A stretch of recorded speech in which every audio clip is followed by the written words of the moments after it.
Here's our take on the overrepresented trope of the dangerous female leader and what we really see happen when women take the reins. Oh, Lord, cut! You ladies don't seem to realize how valuable my time is. I want some perfection. Hey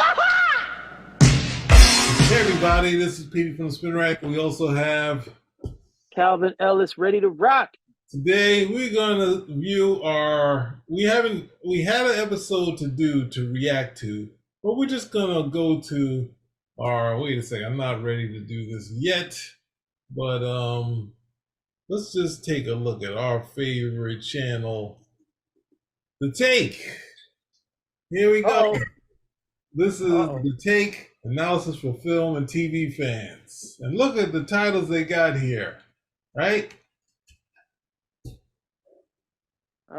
And we looked at the Fashionista where we talked it over, and obviously they're looking at this as it's too negative a trope to allow to live, so they're going to scrutinize it, right?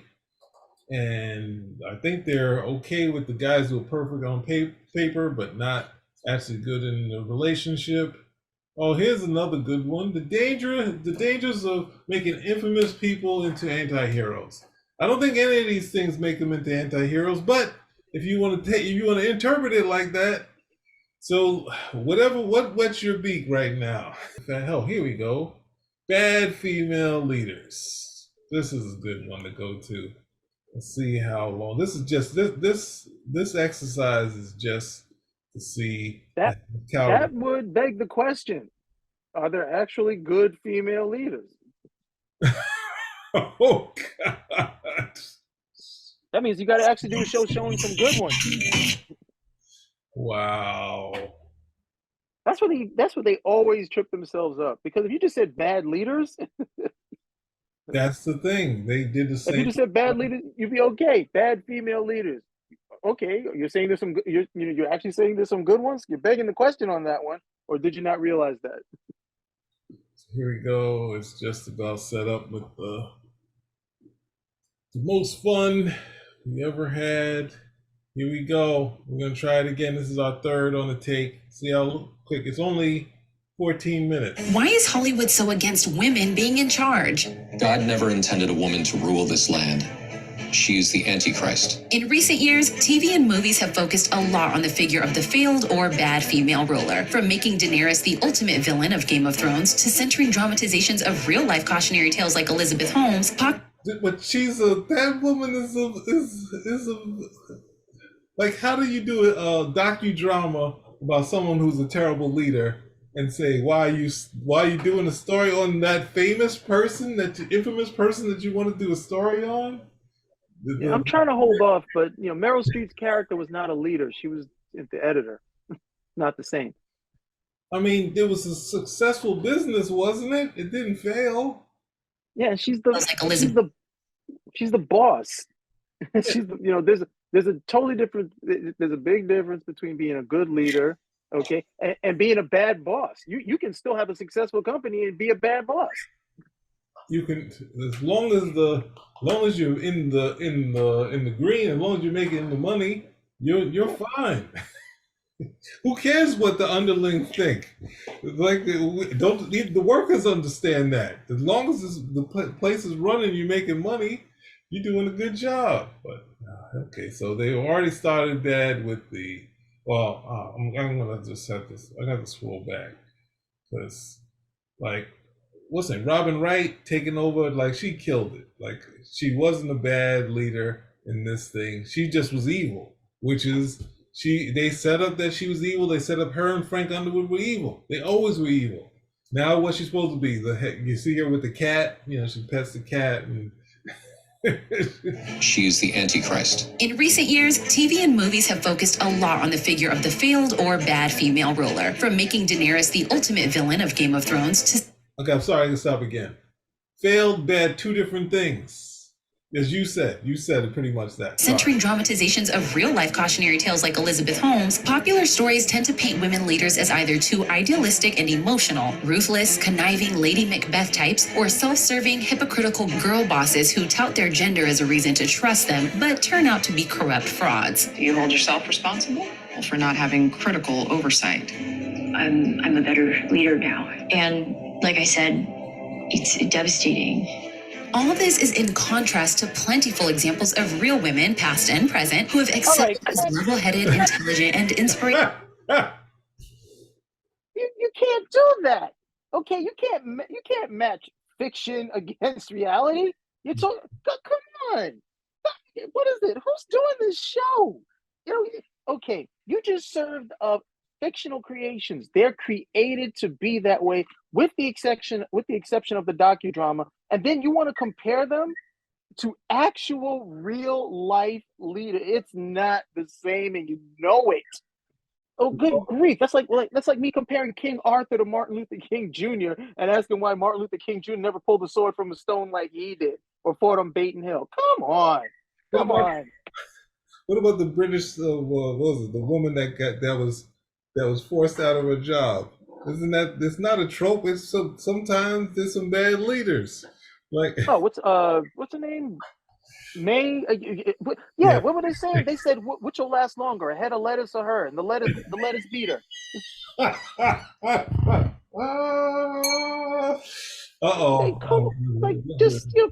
on, just be real. Good Lord. All right, let's see. Inspirational leaders. Historically, women have had less opportunity to take power, but when given the chance, they've proved just as effective as men, and some more so. Here's our take on the overrepresented trope of the dangerous female leader and what we really see happen when women take the reins. But for better or worse, the crown has landed on my head. And I say we go. Fictional female leaders get painted with the common misogynistic stereotypes that plague all women. I can tell you're very emotional because I am very emotional oh my God. too. Are you kidding me? Everyone on VP. It's a comedy. Everyone. It's a comedy. And she still gets to her goal of being oh my gosh. They all are basically single-minded to get to office. So with all the small things, they get wrong. So that's where the comedy lies. They all have some basis of what they can do, but they're put into environments of going to different towns and towns of stuff they don't know. So they have people in their ear, and that leads to the humor of it. You can't know everything, but that's what you have, the political faux pas. This is what the whole show is about. Not about a bad leader. It's about someone who's in a bad place in the government, and somehow she works her way to become president, and then she finds a way to get there again. They don't say what happened. The whole planet didn't blow up. She dies in the end. Not dies, but they go to the future. It's not really even they go to the future and say this is her passing, and they don't say that the whole planet is blown up. So come on, everyone on here. There's also a female. There's a Madam President that came after her. That's pretty solid. It's like they don't watch the show. They just want to say stamp. Here we go. No, they don't watch the show. There's no way. There's no way you can watch this show and come up with this type of maybe you could, but there's no way. There's no way that you legitimately watch this show, apply, any sort of reasonable analysis, and this is what you're taking away from it. One, it's a gag show, and two, it should be exactly what it is that women have been complaining about. On that show, you have a woman who's just as incompetent as all of the men, and she still gets to be president. So you should be extolling it at the end of the day. It makes no. Okay, we're never going to get through this video. Come on, we got 12 minutes. We can totally do this. Women in power are depicted as driven by emotions that make them. Oh, wait a second! Not the chick that was running everything in the Kerry Washington show. What's the thing called? She's Scandal. Yeah, Scandal. The wife of the president was driving the whole show. She was like the Cadillac, the Alexis Carrington. Like they're gonna show. Are you kidding me? That show, if Scandal showed me anything, is why women should not be in power. That was terrifying. It's like these women are that close to the presidency. It's like the presidency is swinging back and forth. I was like, no, no, absolutely not. That terrified me. That really made me think about my vote. That Look, really made I'm me think saying about my vote in the upcoming election. I was like, I don't know. it's called scandal. It's supposed to be the most extreme stuff, and this woman was really the elect. Like you have, like when they brought in Joan Collins into that, it's supposed to be like it was a big deal that needed a shot in the arm, and the show got a shot in the arm. What's the name? It killed what's the name? His gay boyfriend, and then they got Alexis and Joan Collins, who they knew was going to bring some energy to it, and the show took off. It's so much so that William Forsythe struggled with her, hated her the entire time. It was almost catty between the two of them. But anyway, they don't like. I see. I'm gonna just stop for a second and say, I know people like the tortured the villain with the three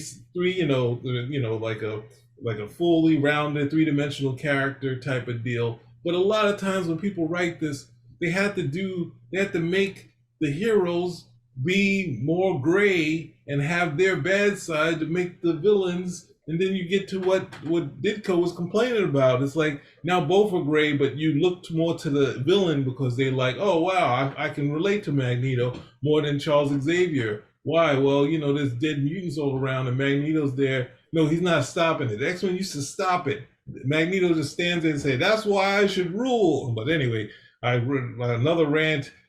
You were right. We might not get through this. Let me hit play and let's see what happens. Reliable, if not crazy. Daenerys Targaryen on Game of Thrones initially presents as a strong-willed, self-possessed, and effective ruler who hopes to break the wheel of Westeros' oppressive government. But by the end of the series, her urge for revenge turns her into an unstable tyrant who senselessly burns down an entire city in a fit of sudden rage.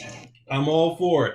For it. Burn down the whole that was accurate. Thing. I was cool with burning the whole thing down. I don't know. I think I hit the button. Learn Spanish. Why is this an ad? Sorry, guys. Get past this. That thing was that last season of Game of Thrones. After that, I said I'm not dealing with any more stuff from these guys again.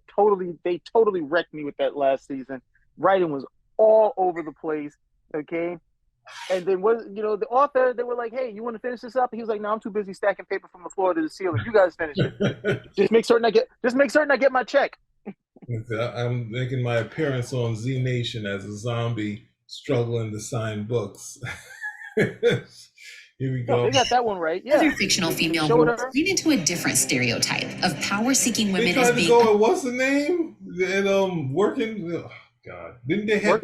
Wasn't Melanie Griffin the one who is the strong leader, and Sigourney Weaver is the one that kind of like was kind of the evil one, but what's the name? Melanie Griffin was going to be the good leader. Like if you have a bad one and you have a good one, or someone who's the plucky. No, I'm certain they have a problem with her. Too pretty, too blonde.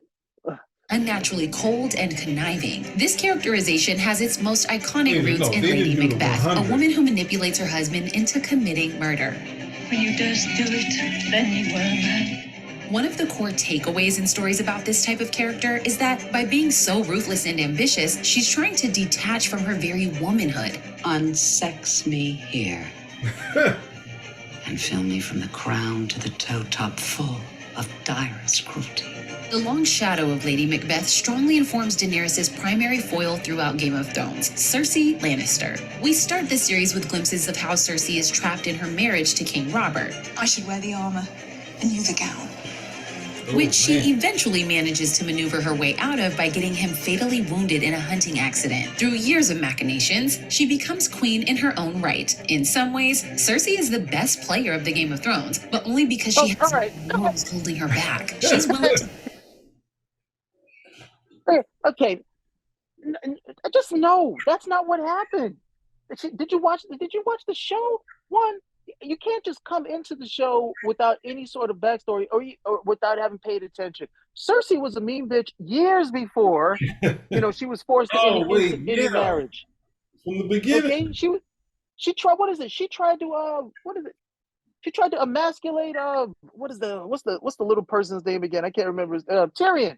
Okay, she had already gotten some prophecy when she was a girl that all of her children were going to die, and the Tyrion was going to be the death of her. Okay, then she sees him as a baby, and she tries to literally, according to the guy who was defending him, he ended up playing the Mandalorian.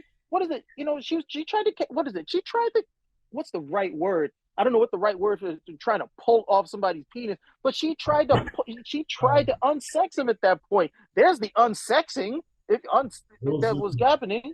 I was like, no, she was trying to castrate him. I don't know if I always think castrating you need a knife, but you know, just by that's hand? what she was trying. You trying to do it by hand? She was pinching his penis and was like to the point that the baby's crying, and if Jamie wasn't there, he would have probably lost his manhood. And that was her at a young age. And then she doesn't become queen through machination. She becomes queen because Joffrey was poisoned. Mm-hmm.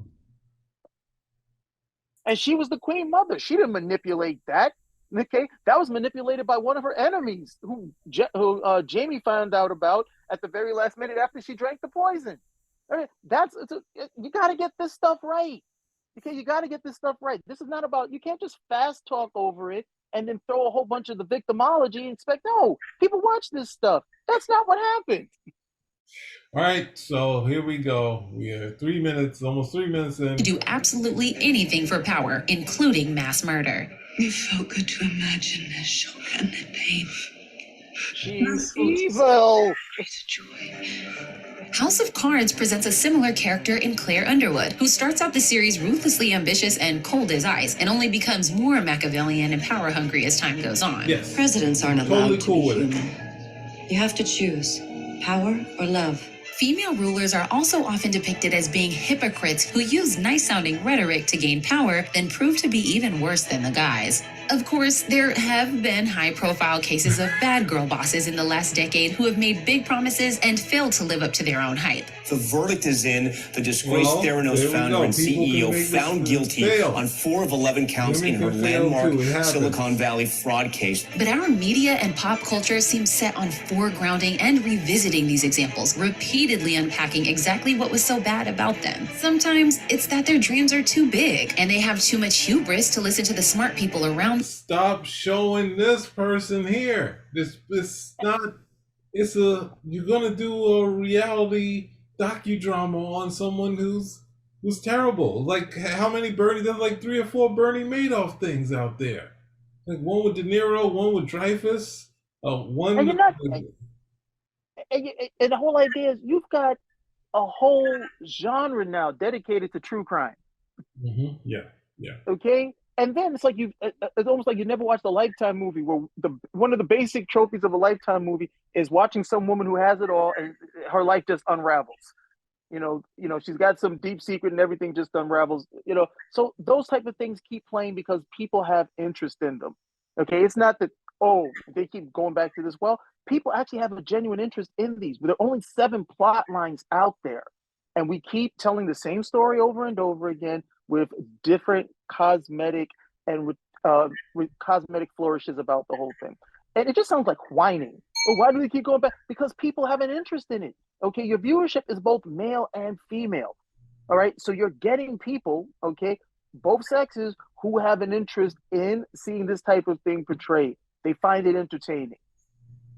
Well, this channel has the bad habit of saying, we're doing the trope on the bad female leader. What trope of the when did that become a thing? We're doing the trope of the male sailor who curses out, curses people out, but he's not he's not a pirate. Like there's like he said, what, people having trouble fishing? Like they just make up this new thing and say, so you can sit around there and there's someone in the discussion saying, you know, like which we complained about on the show, like me say, black trauma porn. It's like, here, black female leader. It's like you keep coming up with these terms. It's like, what else can you do? It's like everything. Yeah, a lot of things fall into some categories like Plinko, but at the same time, you can't. Now you're using your docudrama as your reference when there's only one movie of this. There's like a couple things of who's that guy of Steve Jobs. There's 3 or 4 things of Bernie Madoff. Many documentaries on it. It's like she got one docudrama and possibly a couple docs. Not enough. We need some more because that chick was a nut. And a complete lack of understanding of Shakespeare's Macbeth. I won't get all the way into it. But that line is a famous line, the "unsex me" line. Just I won't go into it too. I won't go into it, but just a little bit of research, and you Go understand what Lady into it. Macbeth is Go saying. into it. I'm sorry. You said you like explained it. They're trying to utilize it, saying, "Hey guys, look for something terrible," and then they utilize it when it's this classic literature. Come on. No, because the whole idea, what what Macbeth is planning is evil, and the traditional role of the wife would have been to talk him out of it. Okay, and what Shakespeare does is give a lot more complexity to her role because she's all the way with it. She's like, no, do it. Okay, that scene where there's a scene where he's talking with her, and the normal thing we would expect is like, no, don't do this. Duncan has been your friend. She's like, no, do this. Okay, yeah, just set up the crossbow and make certain this whole thing can get done. But the whole idea of being unsexed was that no, the guys were expected, especially at that time. Guys were thought to be less moral, less heady when it came to things of morality, and women were the check, okay, on that absolute rage for power. And then we have this woman falling right in line with it. Okay, it was not a character. This was not how women were portrayed. It's not a regular character, and it was also a nod back to the audience. Okay, that the moment that she's doing this, she is giving up her womanhood. She's giving up the natural aspects of womanhood, of being nurturing, of being motherly, of for lack of a better word, a vessel that gives birth is not someone rather that is rushing to end somebody else's life. Okay, all of those things are going on with there, and that's what makes the scene and her character so pivotal. And there's a lot more going on there too, and they try to distill it into just a trophy that they don't like. You got to read this stuff.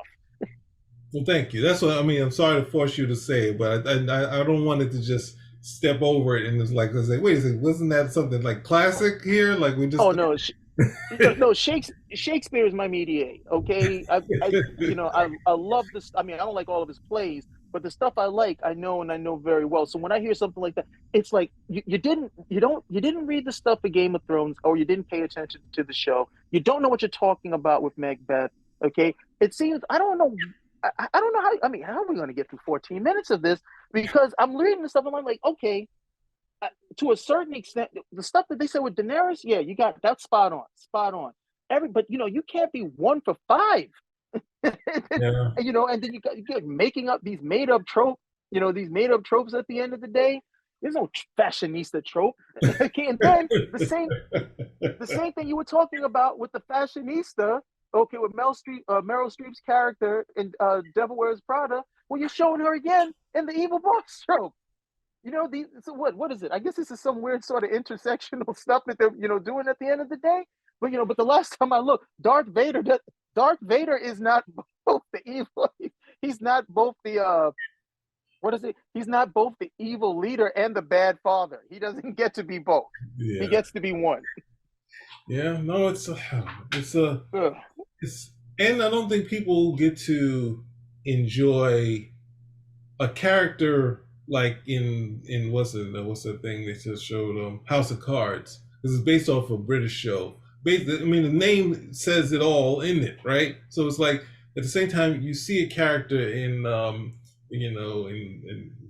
Madame Underwood, like she's kind of in Robin Wright's character, who is a character who you think is the salt of the earth, and then we find other layers of her when they interview her and they're talking to her and it's like saying, say, all right, so this, that, and the other, and they bring up, someone finds and asks about, did she have an abortion? And then next thing you know, she doesn't have any kids, so they pull her aside and say, do you want to answer the question? It's like, yeah, answer the question. So do you have an abortion? And she's like, which one? And that's when you get the character, you're like, wow, I thought she was the good one, and Frank Underwood but that's the character, and that's the character that I don't think a lot of women are comfortable or even like that sort of character, but that's the spicy, juicy one at the end of the day, doing all the stuff that most women would never even imagine saying, let alone doing, and they push that character. Okay, they pushed that character because for the longest part they were like, no, we don't want the virtuous woman and this, that, and the other. like, you know, there's like, all right, so we'll make her like a dude, you know, because really that's stuff like the guys should be saying. Did you ever ask a woman to get an abortion? Like, which one? Implying like how many times it's, you know, this been done? No, I don't care. And then, you know, but the you know, the moral stuff, the virtue stuff, that was the female character, and they were like, no, we don't want that. We don't want that. We want to be more tagged towards this. We can do the same stuff. And then yeah, but it comes across worse.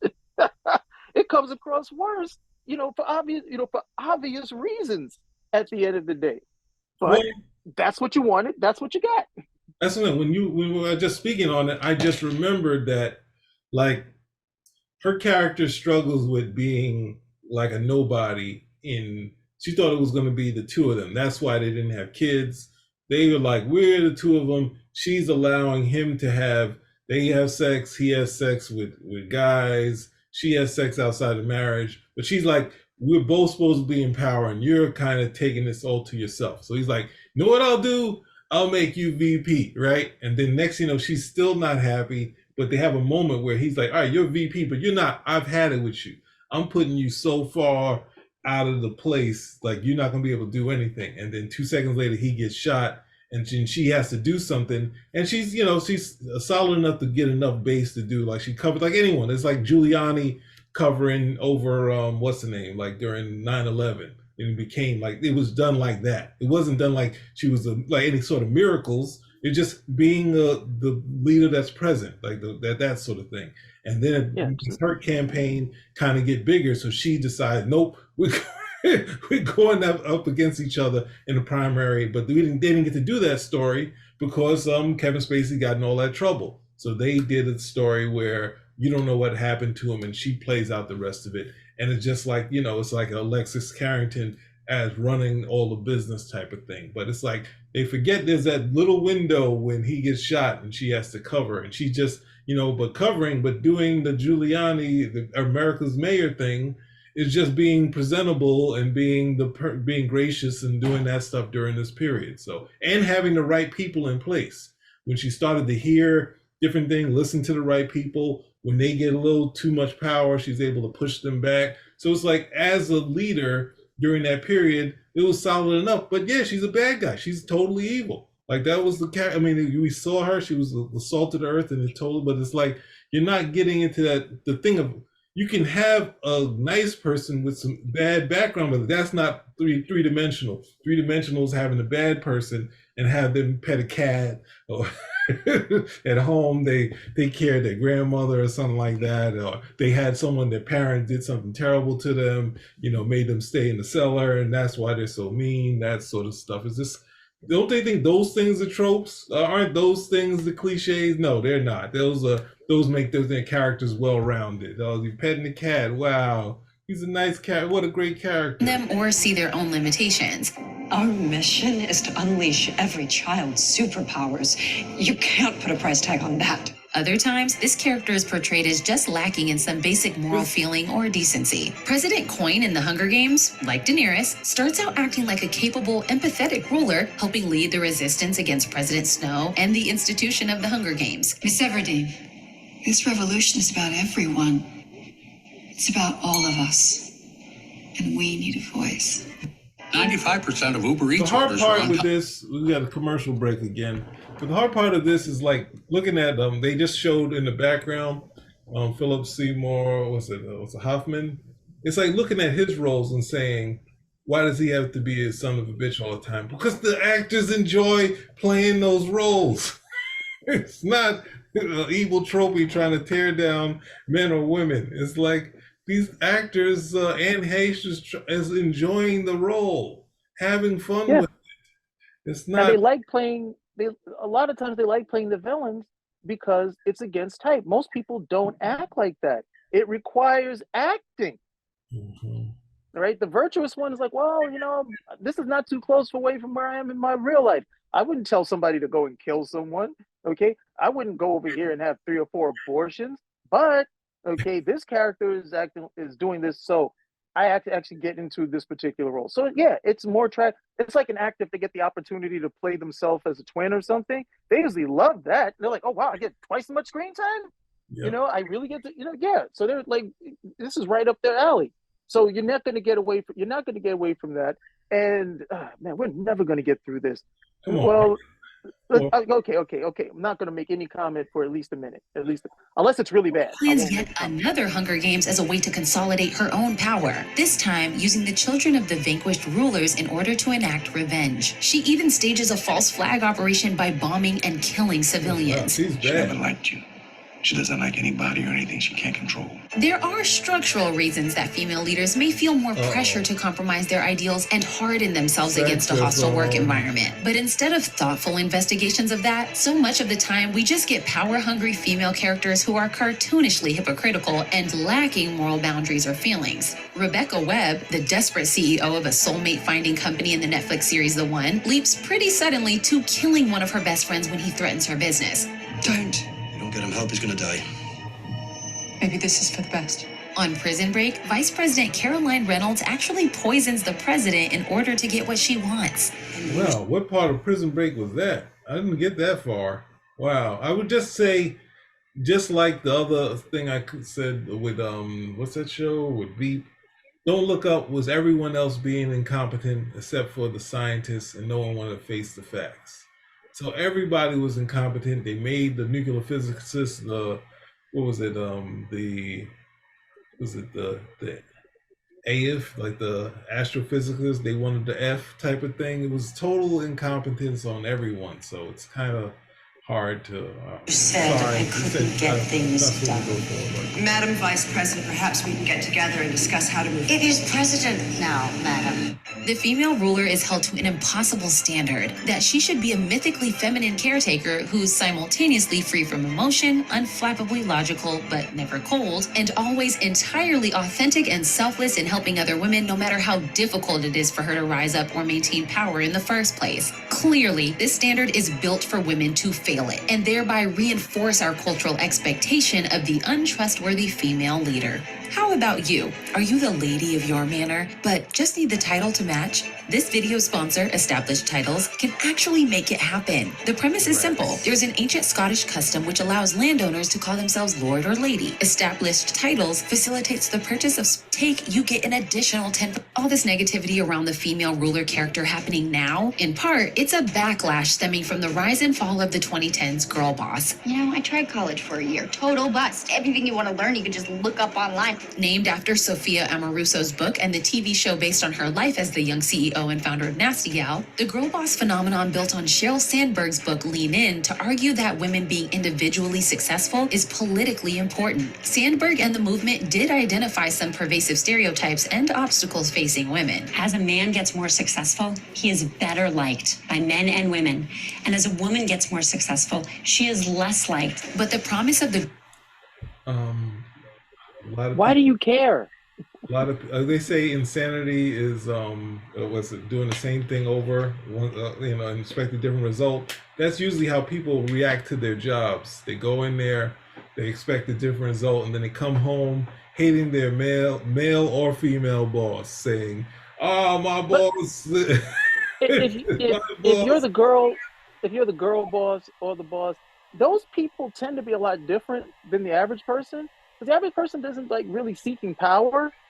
The average person just wants to really make enough money so they can pay their bills, go on a couple trips, hang out, and live their life, in the most comfortable manner as possible. So if you're in this pursuit of power, you're like, well, when a man gets power, he's more liked. Yeah, he's gonna be more liked. He's gonna attract more women with more power. Okay, when a woman gets power, she's not more like. Well, one, you're not gonna attract anybody there. You're not attracting any women. And you sure as hell are not going to be attracting a lot of men, not because the men are insecure, but the only men who would be even like in your field would be men with power too. And they don't need to attract that. They got it already. So that's one.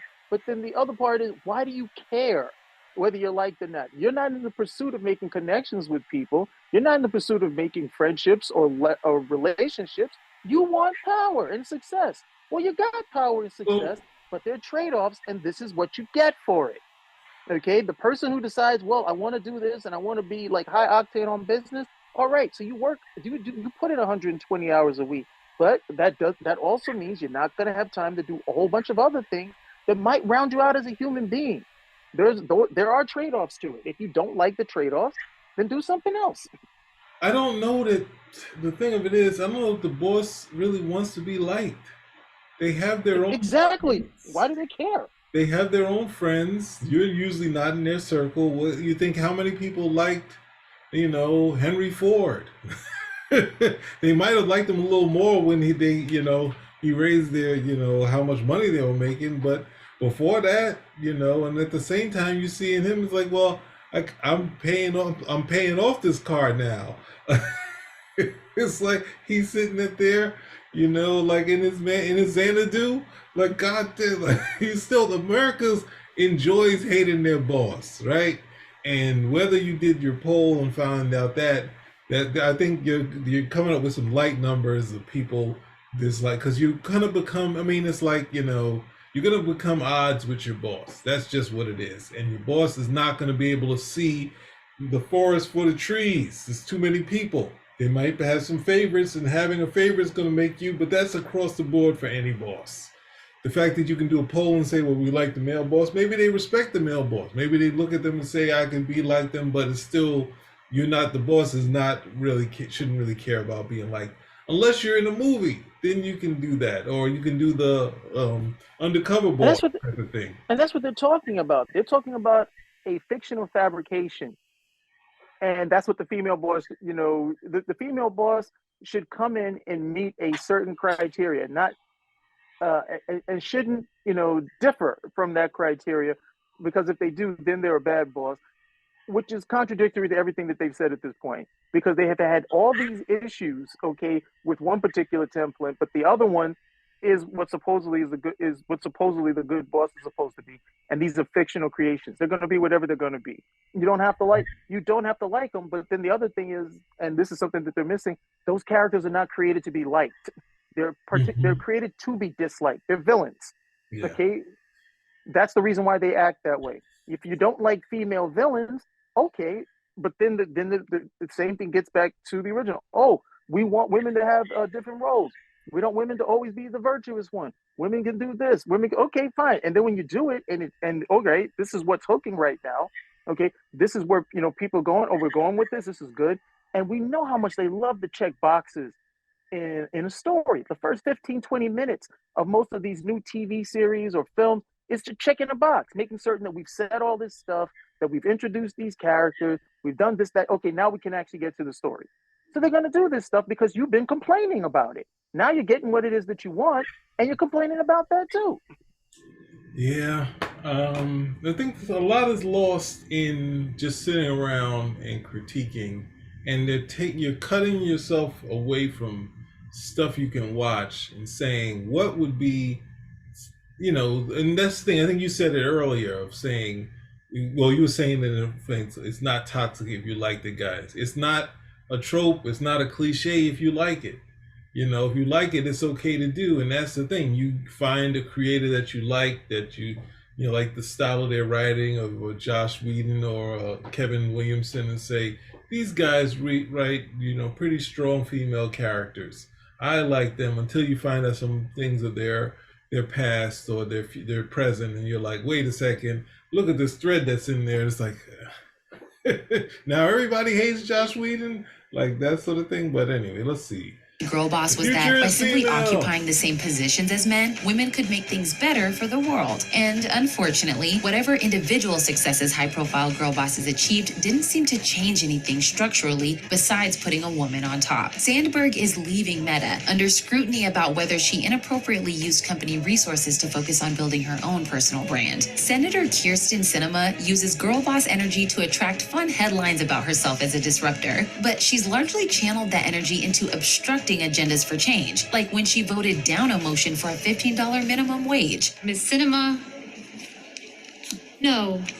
And a whole series of other women CEOs have faced public fails and been criticized for fostering toxic work environments, in sharp contrast to their promises of being better. CEO Steph Corey was going to... So are they saying that they're just bad bosses now?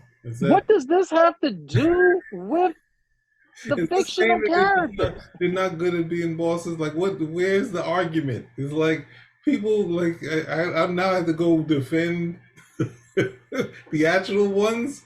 the people that I can't. They just into Slack and on public channels, really berating them when they made mistakes, asking them to work harder and longer. These failures aren't necessarily rare outliers either, but a feature of powerful women who try to follow the old school playbook. Still, pop culture has focused perhaps a bit too intently and gleefully on fallen girl bosses. And the stream of depictions. They just showed Succession, right? Where they showed what is it? Here's my girl, Shiv. There, we got, oh no, that's not Shiv. Here we go, we got Shiv here, right? And she is, they're four siblings. The eldest is the inept one. The, what's the name? The older brother, the brother after that, he's the, he's the heir apparent to be it, but he's got too many issues. And she is the smart one, but at the same time, Roy is not their father is not with her being it. She has her thing, but she wasn't able to pick the right way. So her character is struggling just like the rest of her siblings. And the youngest one is actually a ne'er-do-well that was doing all stupidity, and he was finally getting on track, and everything fell apart. You can't throw her in there. These are just people complain about Succession and say that they're all bad people. So you got the brother, you got the father, all of them are bad. You can't but she's not inept. And that's the thing. You gotta be able to look through the story and say, what's the story they're telling?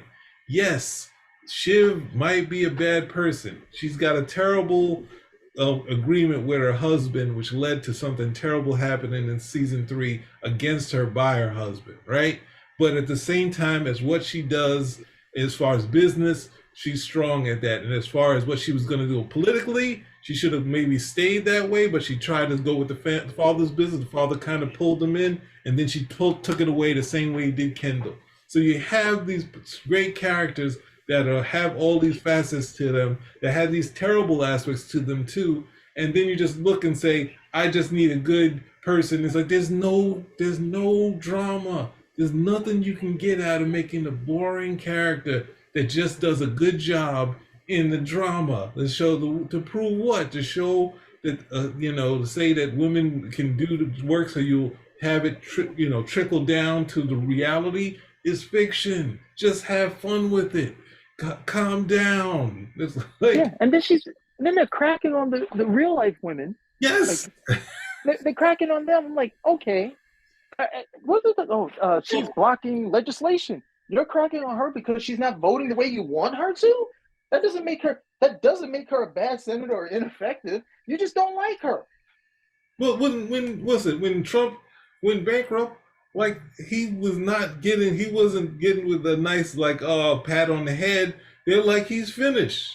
They were like, it's over for him when he was back. Like they were like, he was the biggest joke on the planet, and somehow he had a backup plan and he made it through it. So it's like, that's what happens. If you're in the crosshairs of the media, they're gonna tear you down. And at the same time, what about like the only thing you can say is initially when they found out that Bernie Madoff had a Ponzi scheme, they said it can't be named Madoff. That's a little. They said Bernie Madoff. That's the only time I've seen they try to say this is a little too close. So it can't be Madoff. He made off with their damn money. Like, oh, Madoff? No, it's Madoff. Perhaps a bit too intently and gleefully on fallen girl bosses. You did, and you said the thing about things. I already said that. Sorry, I just said that thing about Trump. So. And the stream of depictions and media attention end up replicating the same misogyny we were trying to overcome in the first place. Women working in Silicon Valley have commented that they face even more intense scrutiny now, finding themselves constantly compared to the specter of Elizabeth Holmes. When done right, stories about flawed female leaders can hit on some important insights about why things go wrong. For example, because women are so often denied power, some may be willing to go further to hold on to it, or some feel they need to become cruel, hard, or ruthless in order to overcome structure. They got to pick a lane. Either these things are bad or good, right? They've never heard. They're trying to say. They've never heard that phrase. They've never heard that phrase, and the phrase applies to a male or a female. Power corrupts, and absolute power corrupts absolutely. So the whole idea that they're trying to mitigate why a woman would, you know what, this is why she's acting like this, because women have never had power before. No, once you have power, it corrupts. Right? Male or female, it corrupts. Unless, and then it goes back to what I said earlier, you're saying that these women are still supposed to be virtuous, even though they have this particular power, which totally puts you on this carousel of mislogic. So they get the power, just like the guys, they misuse it because power corrupts. Yeah, and at this point, they're kind of going the other way and saying, "Here's Devil Wear Prada," the thing that they keep railing against, saying there's a reason how this thing, whatever. Like, then what are we doing here? There's no reason to do the bad female bosses. To become cruel, hard, or ruthless in order to overcome structural obstacles. With all due respect, sir, I have done battle every single day of my life. With the Wells Fargo Active Cash Card, you earn 2% cash. The commercial of the trope of the tie the shoelace instead of the getting married. See, it's so negative, showing women always thinking guys gonna marry. Yeah, and she's like, "Oh no, I don't want to get married." She didn't look like, "Oh, I'm so shocked. This guy would. Oh, he's so what? No, that's the last thing I want." Here we go. Of how British Prime Minister Margaret Thatcher's conservative, anti-feminist stances were partially formed by complex factors like her class background and having to constantly watch her back with the male politicians around her. The way those men patronize me, lecture me, the squires and grandees. Upper-class bastards. The Dropout illuminates how Holmes' case is incredibly complicated. It's clear that she did face sexism and at the same time was able to benefit from being a pretty young woman who could charm investors and board members. She was influenced by successful male examples into believing that selling a big idea before she had the science was just good business. And because people saw her as an inexperienced little girl, she felt she had to hide it when she was out of her depth. Yet, while all of that's true, none of it excuses the clear ethical transgressions she as an individual chose to engage in. And she also got ahead by buying into the whole pernicious girl boss myth that feminism is fundamentally about your own self-interest. The Dropout cuts to the heart of that girl boss mythos in its first episode, when Elizabeth naively assumes that Phyllis Gardner, a female professor at Stanford, will be eager to help her just by virtue of their shared gender. But Gardner is one of the few people who sees from the start that Holmes is trying to skip ahead to major success before putting in the necessary time for study and research. I just thought as a woman, As a woman, let me explain something to you. You don't get to skip any steps. You have to do the work. Still, while everyone loves a good rise and fall story, why aren't we collectively giving the same level of attention to the stories of the women who do get it done? All right, this is why. Okay, now they're doing that. Yeah, that's a good question. Why aren't you giving? Your whole video's about the bad ones.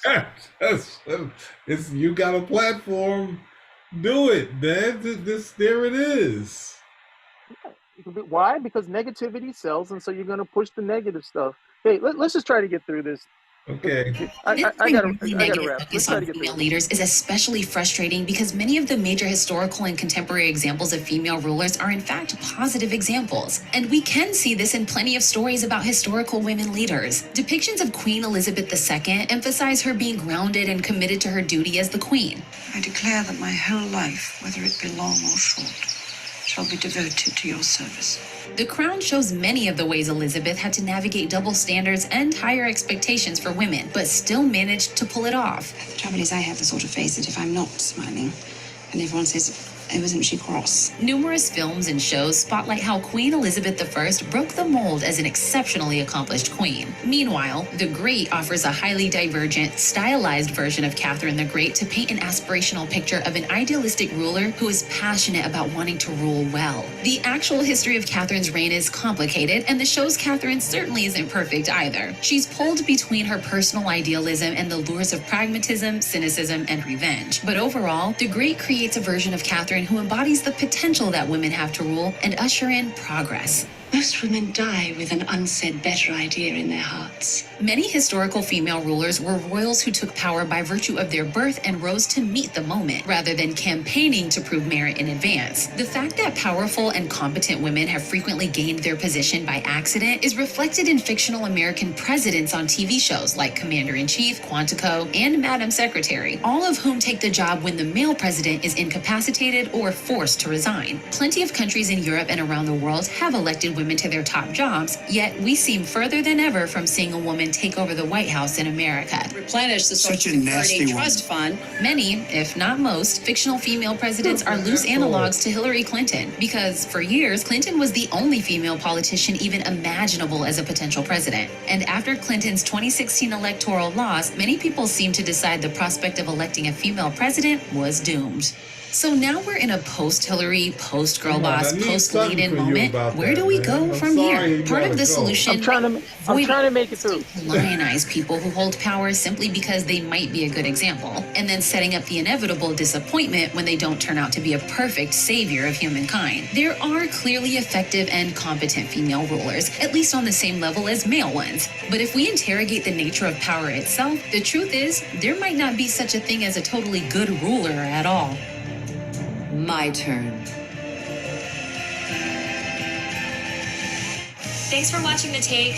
Make sure to subscribe and let us know what you want The Take on next. What do you want them to take on next? I'd like to take on themselves with some therapy. Well, we finished it. Good grief, that was schizophrenic. Can you? But hey, maybe they're giving. And on the Hillary thing, what they said, can you say a few words on that? No, that was ridiculous. I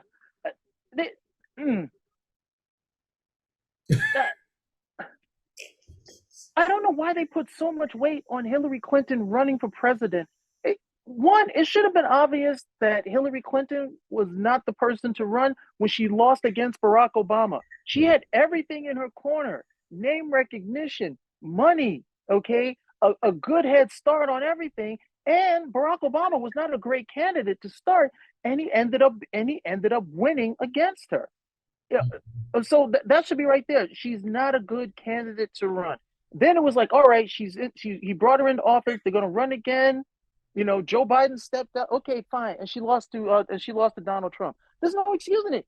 Okay, it's the presidency is not owed you. It's not your turn. It's not your time. You run, just like it said there with that professor talking in the docudrama. You have to do the work, and if you don't do the work, you don't win.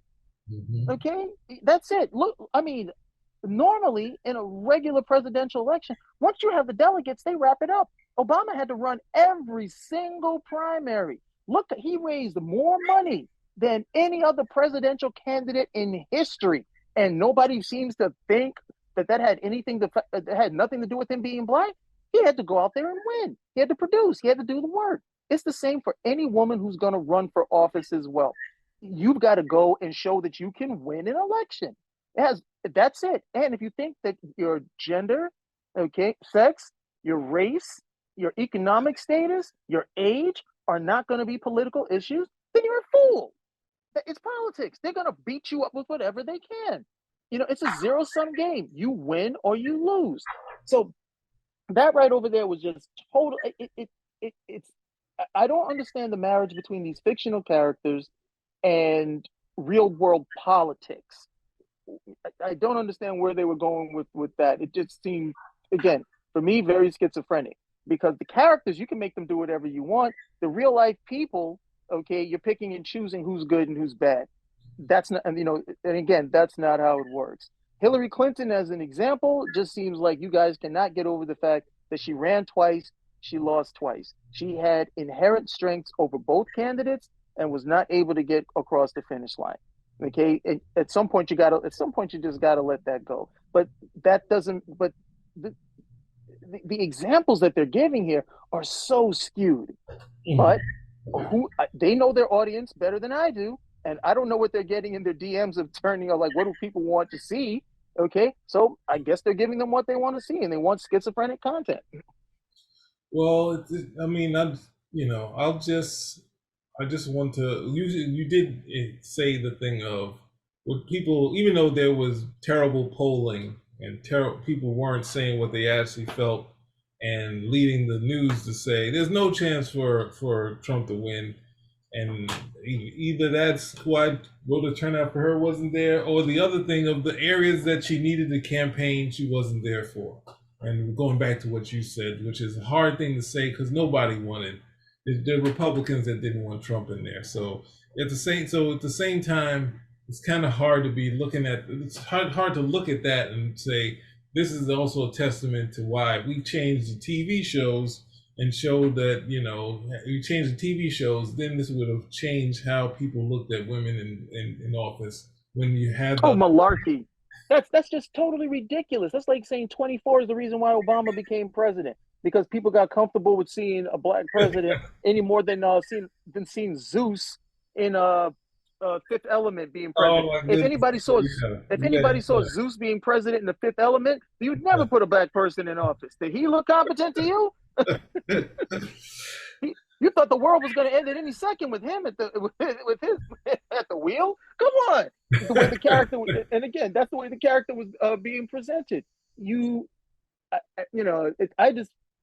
have to say, I find that just really, it's really insulting, because for those of us who understand what it's like to have to go out there and produce, irrespective of whatever the challenges are or the pluses you might have, you're still gonna have to produce. And then the worst thing you can do about it is moan later on that, oh, I couldn't get it because I was short, or I was bald, or I was black, or I was female. No, nobody wants to hear that. Okay, the only thing that they do want to hear is that I lost, but I saw reasons why I wasn't able to get over the finish line. I went back to the lab. I put some more effort into it. I shored up the places where I was lacking. And the next time, when I did get over the line, it was because of what I learned previously. That is the story that people are always open to. Okay, the moaning one gets tired. Okay, that gets tired eventually. Yeah. So, and I mean, the hard part is that they were using some of the negative ones, rulers and leaders in the Devil Wear Prada and stuff, to say, here's this person, and here's this other. Like, they're using it negates your whole thing if you're going to use the big drop and say, here's this woman from Silicon Valley that does the right thing. So they're showing you positive women that do the right thing, say the right thing, tell the person not to do this, whereas everyone else is going directly for the money and going with her, where you had someone representing that. And most stories, most movies, definitely TV shows, anything that's over a couple of seasons, has characters where they sit around in a writer's room and say, well, we'll have someone to say all the negative stuff, so that gets out there, and then we're going to have this person here to say all the positive stuff. So we have a balance of things. They always try to have a balance in these shows. If you watch a cop show, they'll have a subject about, anything, and they'll have someone say the negative stuff and positive, and they try to keep it in the middle so you hear all the arguments and move on. And they're just like, nope, here's this, and here's this this fantasy, which is about this feudal system of takeover and destroy lands which are not here anymore, that were totally decimated, and we're having the ability to do graphics on that scale and say, no, let's take that cool stuff out for some boring stuff where we show them say, nope, we're not killing anybody. We're not doing any spectacle here. No, that shows this is a crazy person, but let the guys do it. Then it's like, that sort of thing. The guys are noticeably mad for power. They're the only ones that can be that. So that's what I'm going to end on. It was a tough one. I mean, it's tough to take because they just want to narrow down. And then you can see that every time you see a story, they're like, you can see this in comic book reviews where they try to take things and say, hey, why did the She-Hulk crush the guy who took the illegal pictures of it? She crushed the safe and he tossed and dropped it on the floor. And no, that means she'd go to jail for that. It's like, no, it's a visual to say, all right, she's not being able to stop it, but at the same time, we got this visual thing instead of a boring walk out. It's like Tom Cruise talking about doing Mission Impossible, was it Rogue Nation, where he's like, okay, you and the girl, you guys walk out of the cathedral. And he's like, we can't just walk out the cathedral. He's like, what? So what do you want to do? He said, we're going to go up to the roof. From where? And go off with a rope. From what? From where?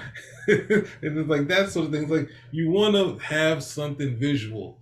And if you go to Game of Thrones, you need these big visuals and stuff like that. You're not going to have talking and that sort of thing, which they did at the end. They did the whole, debating to see who would rule that ended terribly. But, it is what it is. You can't, you're taking away the whole point of having the money with the show successful. You already had the green energy destroy everything. Now you got the dragons destroying everything. It's a spectacle. You don't want to take away that. Then what do you have at the end? Oh, no, we'll have the girl killing the ice guy, dropping the knife and stabbing him. We have that, but then no, you need to blow up everything. And it says at some point these wars would lead to the whole land being gone forever. Seeing that sort of spectacle, even though I don't know if that's how it happened, but it's fun to do it on TV. So that's my last thing on the take. I'm sorry these ladies want to take what we see as drama, spectacle, and just say, how can we narrow it down to how do we make these positive things? And this is what we used to see in the 90s black cinema, where we take them and let's just have these positive characters in drama and have nice jobs to counteract good times, because good times showed us in a negative setting. So everybody got to have a good job. Everyone has to be successful. Everybody has to be nice, and that sort of thing. It's like, I think it's very limiting, especially when you're doing drama. And we've talked about it before when we talked about black trauma porn. It's just like giving these labels so people feel guilty when they watch it, and they're like, oh, it's that trope, right? Or tropey thing. Oh, I gotta go. I can leave now, right? This is negative. And just like sit out there, enjoy the actor trying to kill it, trying to be like Denzel in freaking Training Day. King Kong ain't got nothing on me, which is taking the reality of the guy who was in the Bloods and Crips in LA and basically went to trial and snitched everyone out, turned it into a end of a large spectacle, which was enjoyed, and he got an award for it. Excuse me. So that's my last thing. Anything else before we close out? So I can let you go. No. I'm gonna keep my powder dry. All right. Spin rack out. Thanks for watching.